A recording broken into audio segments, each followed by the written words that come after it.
Hello dear students, work power energy की next problem पे आते हैं। एक चेन है जिसका मास स्मॉल m है और लेंथ स्मॉल l है, जिसको एक स्मूथ हेमिस्फीयर के ऊपर रखा गया है और इसका एक पॉइंट है हेमिस्फीयर के टॉप मोस्ट पॉइंट से टाई कर दिया गया है। क्वेश्चन ये है कि इसकी पोटेंशियल एनर्जी कितनी होगी, ग्रेविटेशनल पोटेंशियल एनर्जी कितनी होगी यदि इस बेस को अपन रेफरेंस पॉइंट माने।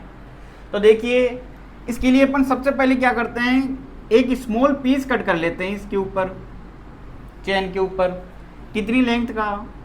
dl लेंथ का, जिसका मास कितना मान लेता हूं मैं, dm मान लेता हूं। और यहां से ये जो स्मॉल पीस अपन ने कट किया वो एंगल बना रहा है थीटा। तो ये जो स्मॉल पीस अपन ने कट किया, स्मॉल एलिमेंट, इसके लिए एंगल कितना हो जाएगा, d थीटा। तो सबसे पहले इसका मैं मास फाइंड कर लेता हूं। तो dm की वैल्यू कितनी होगी, टोटल मास कितना गिवन है, m, कितनी लेंथ के कारण, l के कारण। आपको किसके कारण चाहिए, dl लेंथ के कारण। तो dm की वैल्यू कितनी निकल के आएगी, m/l।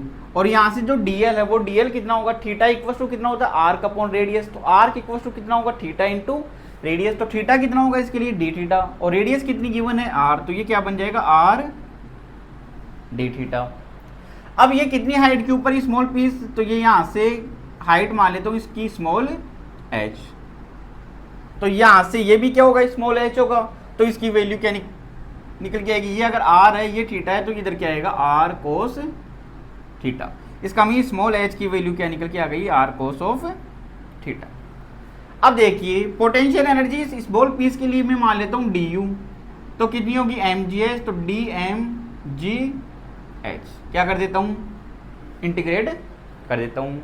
तो du का इंटीग्रेशन यहाँ से u हो गया, यहाँ से dm की वैल्यू कितनी रखी है अपन ने, m/l r d theta into g। और h की वैल्यू अपन ने निकाल ली, r cos ऑफ थीटा। तो यहाँ से u की वैल्यू निकल के आ गई m/l r स्क्वायर g, अंदर कितना बचेगा, cos of theta d theta. अब देखिए, इसका इंटीग्रेशन कहाँ से कहाँ करना पड़ेगा अपने को, यहाँ से स्टार्ट कर रहे हैं अपन जीरो से। तो जीरो से यहाँ से स्टार्ट कर रहे हैं अपन, तो इसको मैं जीरो ले लेता हूँ।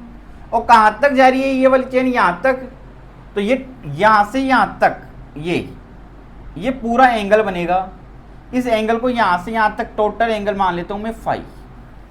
तो थीटा इक्वल टू कितना होता है, आर्क अपॉन रेडियस। तो फाई इक्वल टू कितना होगा, l/r। तो इसका इंटीग्रेशन कहाँ से कहाँ तक करना पड़ेगा अपने को, l/r तक करना पड़ेगा। तो u इक्वल टू क्या निकल के आएगा, mg r square by l। Cos of theta का इंटीग्रेशन कितना हुआ, यहाँ से साइन ऑफ थीटा जीरो से लेके l/r तक। साइन जीरो की वैल्यू जीरो, तो u की वैल्यू निकल के आ गई अपने पास में mg r square upon l sine l/r।